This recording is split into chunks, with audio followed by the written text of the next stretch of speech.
It's time for a segment that I introduced about a month ago to the show. It is called Carving Up the Context. So, as primetime Deion Sanders says, give me my theme music.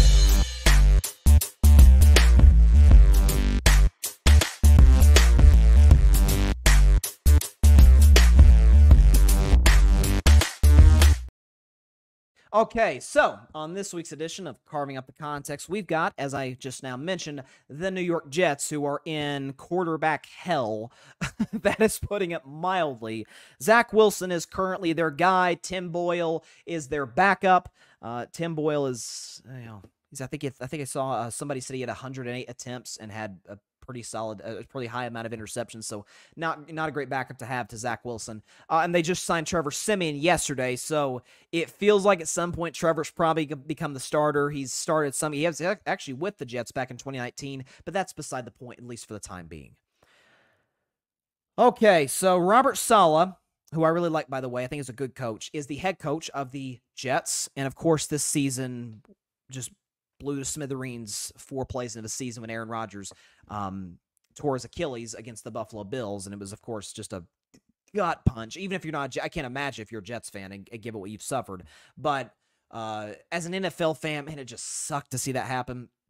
Whether you like Rodgers or not, and I was starting to really kind of to buy into him in terms of his leadership since he moved to the city of New York, seemed to be more comfortable there. But be that as it may, he's not there anymore. Zach Wilson's been the guy first 2 games, actually really first 3 games. He might as well have been the starter for the Bills game for as long as he played. Was fine, okay against the Bills, was terrible against Dallas, was even worse against the New England Patriots on Sunday. What's amazing is that the Jets almost won that game on a Hail Mary, which shows you how bad the New England's quarterback situation is as well. But this is about the Jets. So Robert Saleh was talking to the media about Zach Wilson, and he said, quote, we see on a day in and day out basis as a young man who is much improved, can't tell, from a year ago. He's much more confident. He's much more accurate. He's got much more command of the huddle. He looks better in the pocket. Could have been better yesterday, but he's improved and he's getting better. He's going through his progressions, and when he is hitting his back foot with his timing and rhythm, he looks fantastic. And you just don't throw people away, man. You just have to continue to work with him. He's here. He gives us our best chance to win. And as coaches, we're going to do everything we can to help him. Okay, there's a lot to unpack there. Not going to break down the whole soliloquy word by word, but more confident, can't tell. More accurate, definitely can't tell. He barely completed 50% of his passes against New England. He's got much more command of the huddle. I don't know. You can see Garrett Wilson on the sideline. Doesn't seem like it. He looks better in the pocket. The same guy who, again, apparently looks better in the pocket, who was sacked by Casper the Ghost. Really? It's the same guy who looks, again, watch the video. Man was sacked by air. He didn't dude looked like it was somebody coming from around the edge, like a pass rusher, a great pass rusher of NFL's past, came in and got Zach Wilson and brought him to the MetLife turf, the terrible MetLife turf, for that matter. So, be that as it may. But there was another report that came out from Bleacher Report saying that the Jets locker room, in particular the Jets defense, is fuming at Robert Saleh. Not as a coach, not as like they don't like him or whatever. No, that he continues to start Zach Wilson. Now, more on the Zach aspect of it a little, in just a moment. But if you are and this is why I said that when the Rodgers injury happened, yes, obviously Super Bowl hopes dashed, gone, not to be seen until at least next season.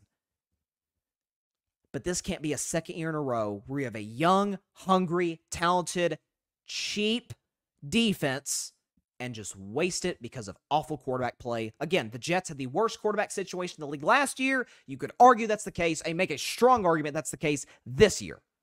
You can't waste that defense again. Frankly, you can't waste some of the offensive pieces you have now. Garrett Wilson, Dalvin Cook, Breece Hall.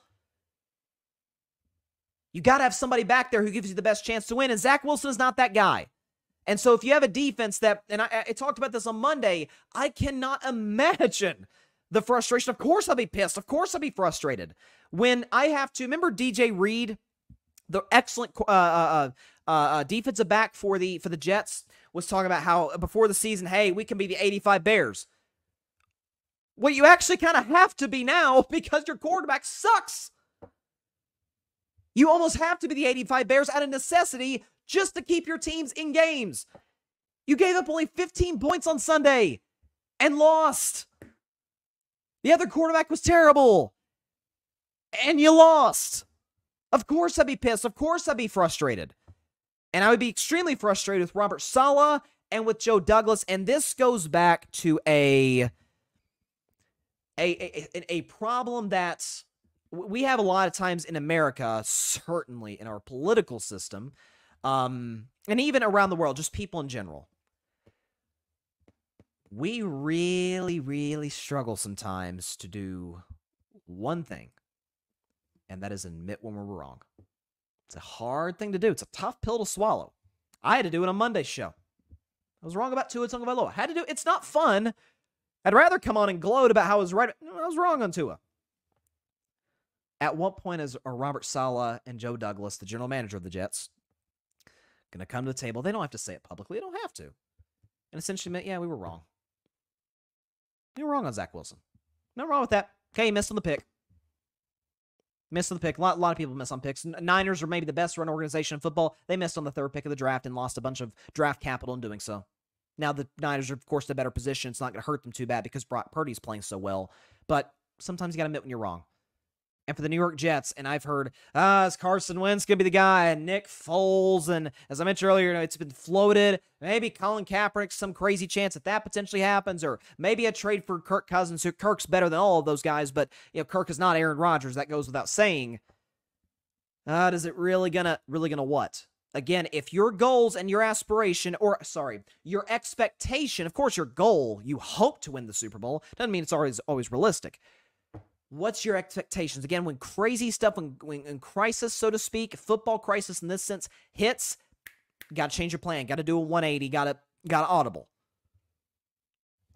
Crisis is hit. Your backup quarterback, who's now unfortunately your starter, who I've said is an XFL quarterback. He's not good at playing the quarterback position. That is undeniable. We've seen that through his first 3 years in the NFL to this point. He's bad. You going to waste your defense a second straight year? I heard it floated that, hey, why don't the Jets just tank this year? And hey, because they got the first-round pick back from the Jets. Oh, yeah, and piss off the whole locker room and cost Robert Saleh his job? Let's not go with that option. Mess up the culture to a certain extent? That's a terrible idea. Admit you're wrong. I've never been a Carson Wentz guy. Carson Wentz is a better option than Zach Wilson. Last healthy season for Carson Wentz, what was the stat line? 27 touchdowns, 7 picks. Yes, he gagged the last few games of the year. Yes, I have never been a Carson Wentz guy from the get-go. I've always said he's not a franchise quarterback. But he's a better option than Zach, as is Nick Foles, as is certainly Kirk Cousins, who could potentially be moved by the Vikings, given that his contract is expiring and they're 0-3. It is remarkable that you're costing yourself the locker room. Robert Saleh is costing himself the locker room and potentially his job through that. And Joe Douglas, by not going out and seeking Trevor Siemian, come on. Trevor Siemian's a career backup. A nice player. I remember his first year as a starter in Denver, he started for the world champion Broncos. He's fine. Had a couple games. He played decent. He's a backup. There's nothing wrong with that. I mean, I would take Siemian over Zach Wilson. I have a pretty good feeling that Siemian's going to start at some point this season. But there's other options, better options out there. Some of them are sitting on their couch. Some of them, won a Super Bowl MVP not that long ago in Nick Foles. Another one of them, some argued, is one of the 15 best quarterbacks in the league just 2 years ago. You're telling me that's not a better option? So the context of this is Saleh, Douglas, kind of struggling to admit they're wrong. And that is something that plagues a lot of people. It plagues people in politics. It plagues people in marriages. It plagues people in general in relationships as a whole. The inability to admit, I messed up, I was wrong. Again, you don't have to come. We know the New York media is brutal. We know that. You don't have to come crying to the New York media. We messed up. You can beat us. No. You play Zach Wilson. You have to play him on Sunday against Kansas City. It's too late at this point on Wednesday. But you go out and get one of these established quarterbacks in the National Football League. You let them learn the playbook for a week. You make them the guy, and you move on from Zach Wilson. and Trevor Siemian's your backup. You see those long faces, more importantly, those frustrated faces on that Jets sideline. You think they're too excited that Zach's starting this week? You think that these rumblings coming from the Jets locker room are just rumors? No, there's a lot behind that. We saw it a year ago, and given the expectations coming into this season and where they've nose-dove into now, yeah, I don't blame the Jets organization, Jets team, and in particular the Jets defense for being pretty pissed. I don't. Not in the slightest.